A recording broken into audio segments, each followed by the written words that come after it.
Hey guys, welcome back to our channel, Plots with a Twist, where we discuss books amongst other things, and we back.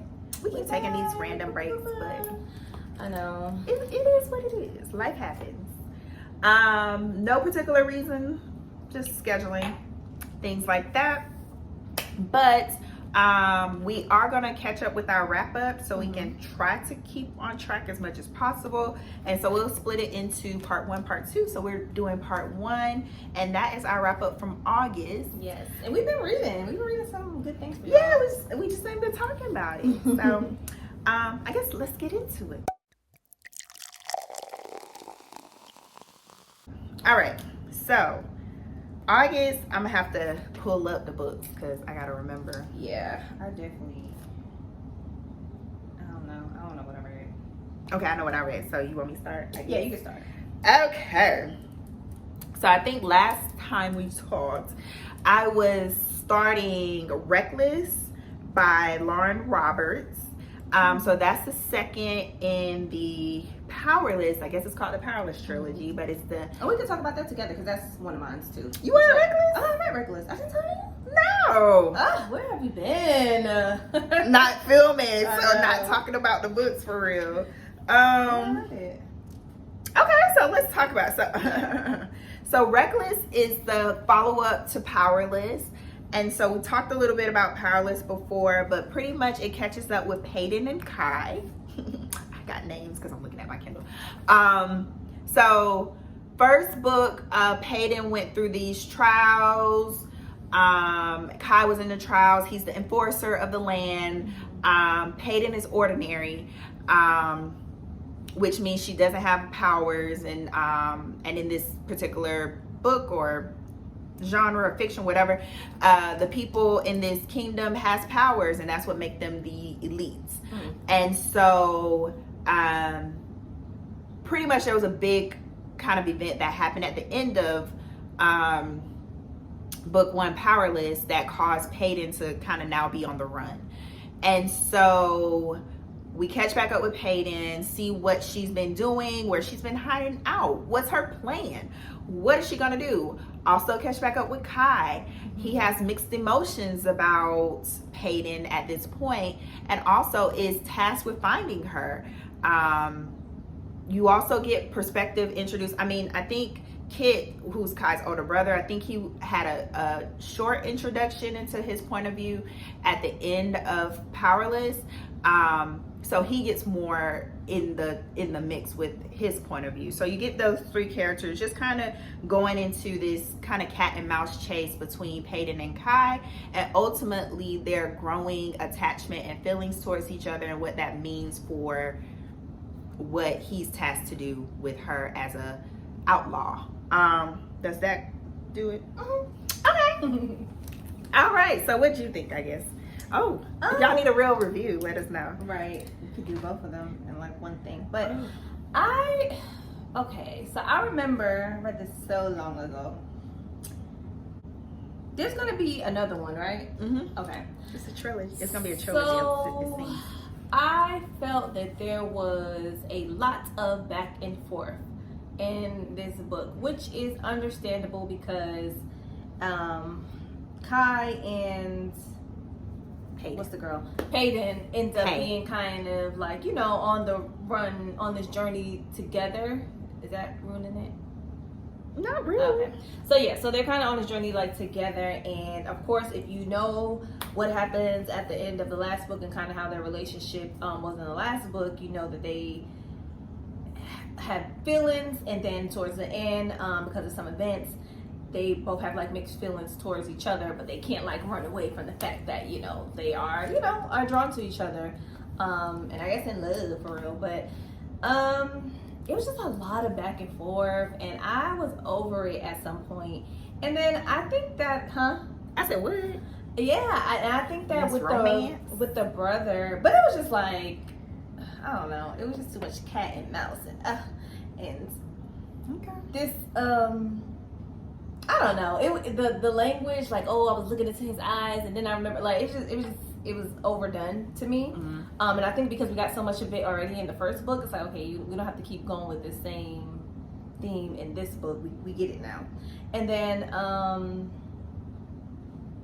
yeah, so that's how I felt about it. But it was still good. I still wanted to see where the story ended up. But I felt like some of the writing was a little just repetitive in the relationship with Kai and Peyton. Yeah. So I enjoyed it overall, but I'd agree. Yeah, it was a lot of like, I hate you, but I can't deny it. And oh my God, you're about to die and I should want this, but I gotta help you. And right. All that. So it was a lot of that. But I think just for the progression of the plot, it was some stuff that was unnecessary, but I think because it's a trilogy and we'll see whatever, I think it was still interesting. It still brought up a lot of points that is going to make the story overall, or the series overall, compelling. But this is just, to me, like a little nice filler gap book until maybe, hopefully, the explosive conclusion of the series. So yes. And it definitely left like on a little cliffhanger. So it's like, I gotta see what happens now. Right. That was interesting. Yeah, I said very interesting. Now that I forgot about that. Yes. Okay. Yeah. Okay. So what you read? Okay, so I read one of my romances. I'm done with romance for the year, y'all. I'm on to serious things now. So I read With Her Own Two Hands by, what's his author's name? Tasha L. Harrison. If you guys remember, I have read A Taste of Her Own Medicine by the same author. Okay. This is part of the small town romance, I guess, little trilogy that she has. And it's based on like 3 sisters. So this is the book with the oldest sister, I believe. So this book follows Julian and Agostina. Julian is a artist on not vacation, but he's doing like a, what do they call them things, like a fellowship or like a workshop or something at a art center. Yeah, that's not, it's like a fellowship, like at this art center where Augustina works, who's also an artist. She's a different type of artist, and she's very much an empath. She very much like feels everything that people are going through. And Julian is somebody he's just gone through a lot, heartbreak being one of those things. Him and Agostina cross paths by working in the same studio, and they just embark on this like spiritual love journey. Yeah, so Julian and Agostina, basically they just go through this, they are trying to like figure out their relationship, if there is even going to be a relationship, because Agostina is not, she doesn't really like him, but she just feels this spiritual pull to him and to help him, because that's what she does. She like helps people, and she has her own problems and mental health issues that she's dealing with, that, you know, she kind of keeps to herself and mostly relies on her and her sisters. But it's like, can Julian be that person to kind of like come into her world and open her up to, you know, bring herself open to new love and experiences. Okay. Yeah, so typical romance. Basically, it was cute, very fluffy, very I wouldn't even say fluffy, because there are some heavy elements in it, maybe like some trigger warning stuff, just a little bit, but not like super duper. It's not gonna bring you down, but it is like some serious issues brought up in the book. But I enjoyed it overall. It's definitely helped me keep my reading streak going. These romances, if you're in a little slump and you like romances, just throw a little quick romance on it. It's gonna get you out there every time. And it got spice. Yes, definitely has spice. So yeah, definitely has spice. I can't, if it ain't got spice, I don't want to read it. Yeah, that's why with Reckless, I'm like, keep it on the playground. Like, if y'all not doing it, it's like I don't even want to read it. No, I'm just kidding. But yeah, it was really cute. I enjoyed it. I like her books. Okay. Well, I read The Last Mrs. Parrish by Liv Constantine. Okay. I have that on my list. It's, when I tell you, so I know I say a lot, this book's been on my list for years. I've been wanting to read this author for years. I legit have had this, I'm not lying when I say that, before, like any other time. But for real, on top of all the other times I was for real, this book has been on my list forever. I even bought it at I bought it at Goodwill some years ago, and I just never read it. And sometimes this is a weird it's not a weird motivator, but a motivator can be like, oh, another book is coming out, you know, in the series, whatever, a follow-up. So that's what happened with this. So there is a follow-up to it called The Next Mrs. Parrish. So that's why I was like, let me go ahead and read that so I can read that possibly. So boom, this follows Amber. Amber is done with being poor. Done with the Me too, girl. Me lie. too. Done. I deserve a life of luxury, and I'm going to get it by any means necessary. So Amber has a plan. Daphne is a socialite. By all, purposes say she is well taken care of. She's married to a powerful man, Jackson, right? In, look at me knowing names because I'm looking out, in Bishop Harbor, a small town in Connecticut. And so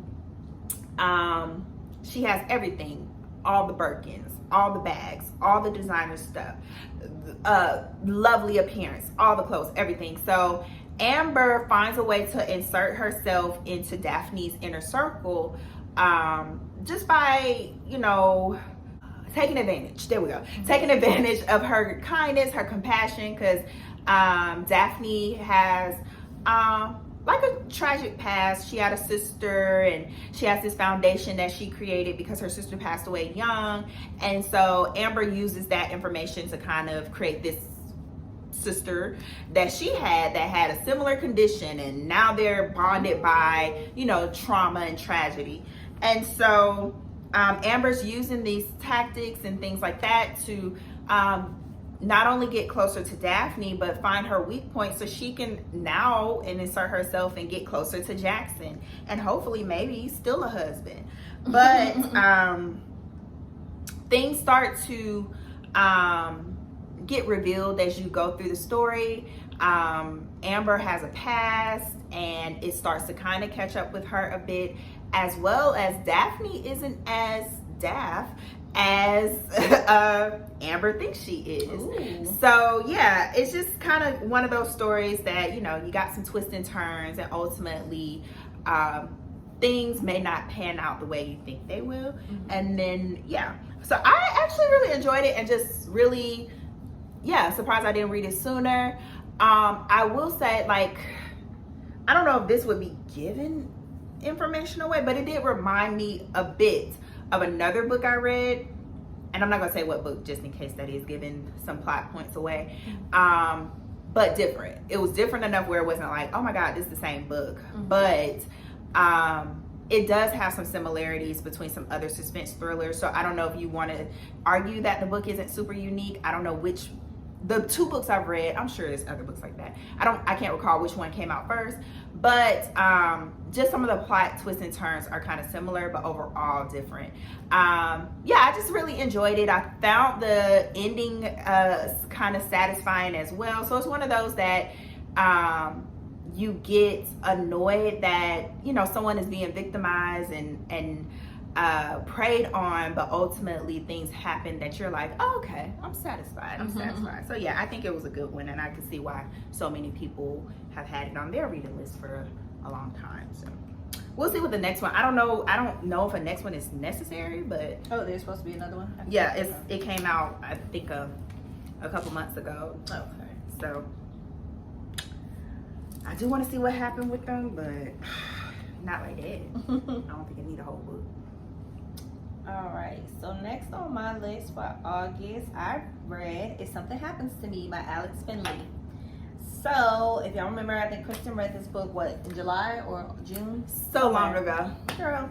All right, so this follows Ryan, who one tragic night, he was out with his teenage girlfriend, and she's basically kidnapped, and he's knocked over the head. He doesn't remember what happens to her, and he becomes the number one suspect in her disappearance.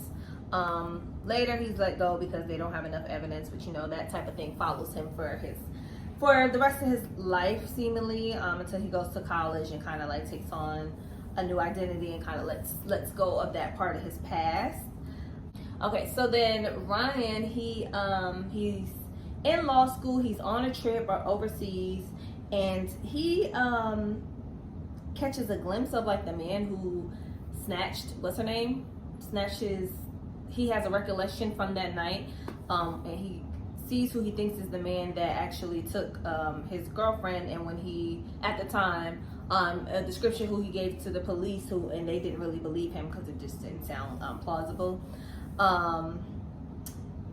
When this happens, the car that the girl was snatched from that night is recovered, in a lake, I believe, in the town that all of this happened. And a new cop on the beat is she is tasked with basically what do you call it?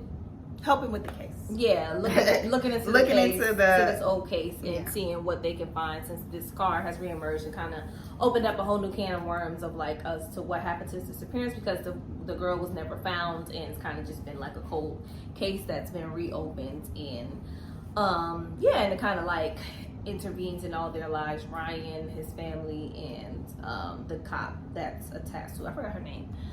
So Poppy? Why do I want to name everybody Poppy? I don't know. What is her name? It doesn't Piper? say. I don't think it was Piper. All I see is Allie and Ryan. Pippa. Okay, so I enjoyed the book. Alex Finlay, he does it. I feel like this is maybe the third book I've read by him, maybe the fourth, I think third. But I know the first book I read by Alex Finlay I enjoyed. Second one not so much. But this one I did enjoy. I feel like I think with Alex Finlay, he likes to put a lot of characters into his mysteries and like whodunit cases, which I enjoy, because I feel like when it comes to stuff like that, you kind of need more than one main character. And I think in this book he did it really well, as far as like delving into each character just as much as you needed to in order to pad the story and, you know, solve the case, quote unquote. So there was a couple little plot twists, and towards the end I was like, okay, I almost didn't see that coming, but I see where this is going. So I enjoyed it. I think it's gonna keep me in Alex Finlay's good graces. Like, I'm gonna look forward to the next book I will probably read from him. But because I remember the last book we read from him was like trash. So this one I enjoyed enough to like, okay, like he does something. But nice little whodunit mystery. Y'all know we always enjoy those. So yeah. Okay. So I had to look and see, because I read these books so long ago. So I read Children of Anguish and Anarchy by Tomi Adeyemi. So this is the third and hopefully final book in the Children of Blood and Bone, or what does they call it? The Legacy of Orisha series. So there had been like, I want to say like a 5-year gap between the last book. It was a significant gap, which is fine. Because I recall waiting for Harry Potter books. So a lot of the things that happened in the book, I had to like try my best to remember, but it catches back up where the third one or the second one left off. Zeli, she is responsible for helping bring magic back to her land of Orisha, and with that it came some trials and tribulation, because her people, which are called the Magi, they were gone for some years. The king kind of got rid of their powers and got rid of all the adults, but as the children rose and got older, they didn't have powers, but Zeli helped bring the magic back. So the kingdom was at war, because there's the people who didn't want the magic and the Magi, and then on top of that, when she brought the magic back, she brought it for everybody, which created the Titans, which were basically noble people, and their magic was a little bit more unchecked. So anyway, so this picks back up where there's now a common foe that is causing Orisha and maybe some other surrounding nations that have different types of magic to hopefully unify. So Zeli is in a place where she has to connect with her friend Amari and the shamed Prince Zane. I feel like this is very complicated, but pretty much they are captured by a common foe who is basically trying to use Zeli to complete a ritual to make this foe king a god. And so she has to unite all the magic users to kind of help fight off this guy so he doesn't take over the world, pretty much. I don't know if I gave a good description of that book. It's hard because there's certain details, and then it sounds like I'm just speaking like gibberish. So yeah, that's the best I can do. So overall, it wasn't a bad book. So the first book I really enjoyed. The second book was a little bit of a letdown, and then the third book was okay. So I think because so much time was between the books, I would have liked the author to put like maybe a little bit of reminder details. There was some, but not enough where I'm like, wait, what? Because I was still like, who? Like, it's literally like, I guess, the expectation that we went back and read before this one, and we didn't. The foe that they are coming against, most of these nations that Zelly is trying to unite are people of color, and it's given the protagonist is like maybe European, and so it was given colonization vibes. Yeah. Because like you open with them being on a ship and being taken from their lands and being stripped and being, you know, abused, and so I get what the author was trying to do, but I don't know if it was necessary. But it's just, I don't know, it just, the story just kind of got convoluted just over the course of the series. So I think just adding that element was trying to grasp at straws a little bit to me. So I don't know, but it was okay. I think if the story was going that route, maybe if there was some character development, maybe if you knew about this foe, like as a reader, maybe in the first book where maybe they didn't know, and it's like, why are they doing all this infighting? Don't they know this is coming? You know, kind of similar to some other books that have a built up kind of climax over the course of series. I think it would have been a lot more successful, but it's basically like each book introduced a new conflict, and now you have to work to build that backstory. I just think there was an opportunity to kind of do that a little bit better throughout the series, so therefore this third book wasn't as successful as it could have been because of the previous two books, if that makes sense. So, but it was like, if that all that stuff had happened, the plot of the overall book was okay. It was entertaining enough to finish.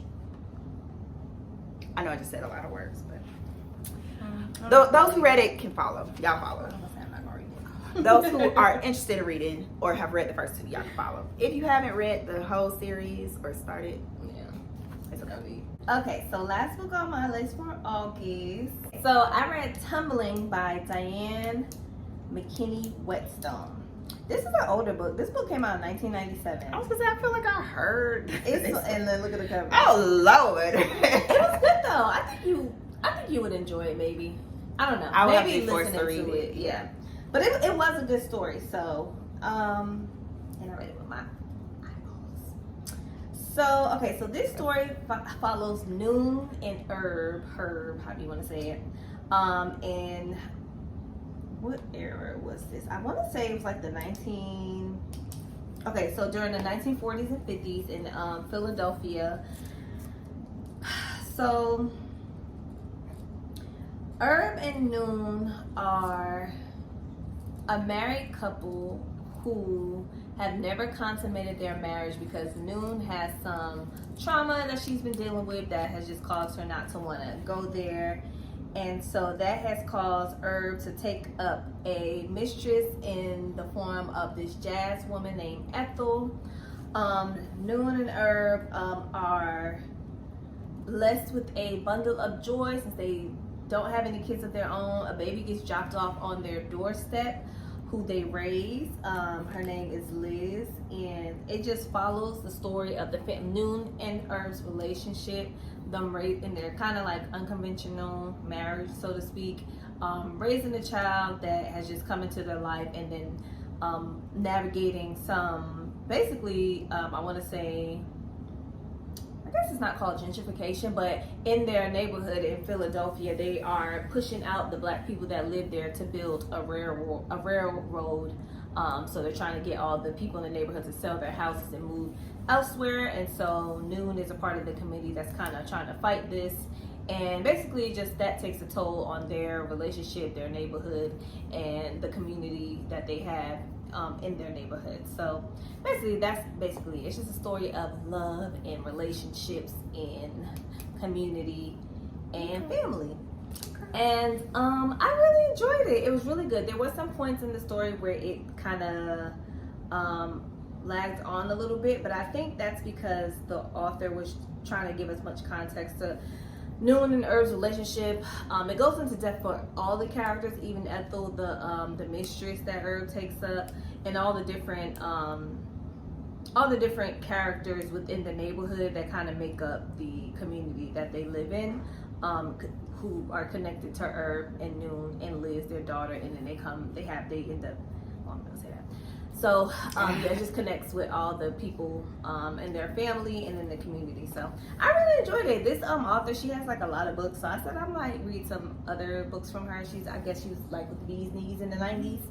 So I said, you know what? I don't even know how I came upon this book. I think I read something. I would not have picked up that book, especially seeing that cover. And it like it came up as like like one of the books that came out at that time that was like the best book ever, and it got like it's like a 4.28 on Goodreads. So I was like, okay, I ordered it and I read it, y'all, and it was really good. So I enjoyed it. The writing was great. That's my problem with that new. Yeah, it was very like thought provoking and emotional and all the things. So I enjoyed it. So that was my last read for August. You need to read the Heaven and Earth grocery store.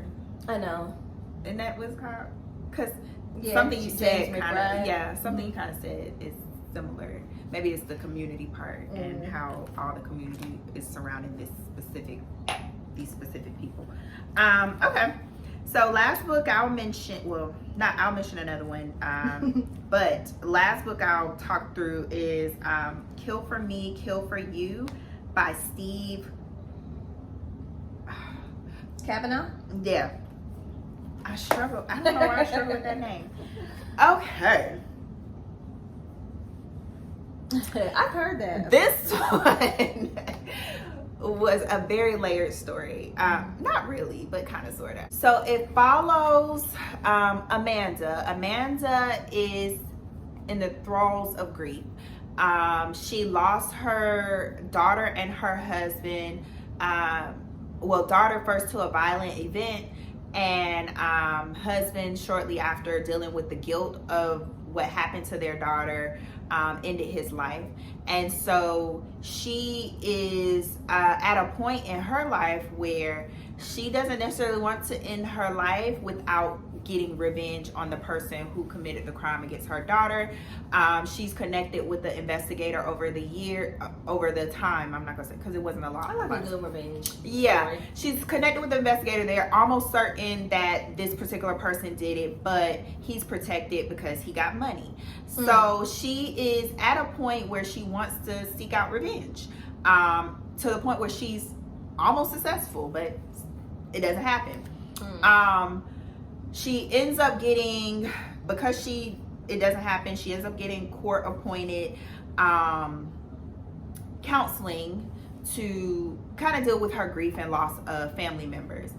In the session, she discovers someone who might have similar feelings, a woman named Wendy. Wendy is also dealing with the loss of her daughter due to a tragic event, and also knows the person who did it and never got justice, and therefore is also in a place where she wants to get revenge. So because of both of their feelings and both of their desire to do this, they propose a truce and propose a remedy. I'll kill your person, you kill mine. Oh, wow. So it goes into that perspective and what happens as they kind of plan and plot to do these trading of crimes. There's also a point of view introduced of Ruth. Ruth is a woman who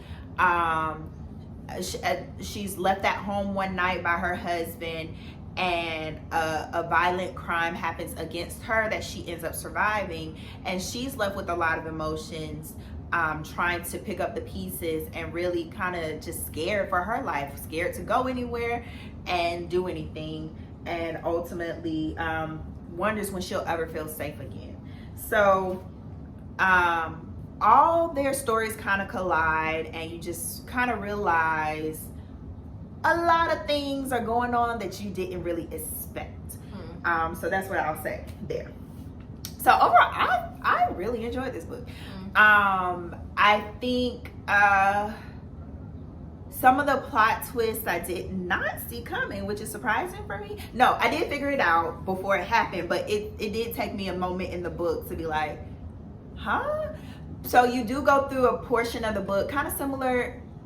I don't want to say that because I want you to read it, but What? I won't say that because I want you to read it. I'm gonna still read it. Kind of similar to some other books where things kind of flip and you're like, oh, this is how it makes sense. But you kind of wonder at a certain point how these women are, especially Amanda and Wendy, you kind of wonder what's the correlation between their story with Ruth at certain points, and it does become clear as the story progresses. But yeah, I think it was just that's what you were gonna say? No.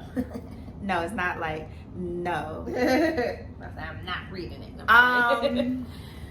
Yeah, so yeah, I would say it's just a very interesting thriller, interesting plot line. And yeah, I think it's a good read. I think you should definitely read it. I enjoyed it. It is on my list. All right. One book I said, I was just gonna say it. So I was supposed to read The Housemaid is Watching in August. And I didn't read it in September either. And I doubt I'll finish it in October. We're gonna try. But the reason I want to mention it is because this series by Frieda McFadden, it gets a lot of hype, and I have enjoyed the books. I just don't enjoy the writing, and that's what's causing me to not finish this. It's juvenile writing, but grand plot. So it's like, I picked up his glass off the table. He only sipped a little bit. He knows I get annoyed when he doesn't finish his glass. Like, girl, we don't care about that.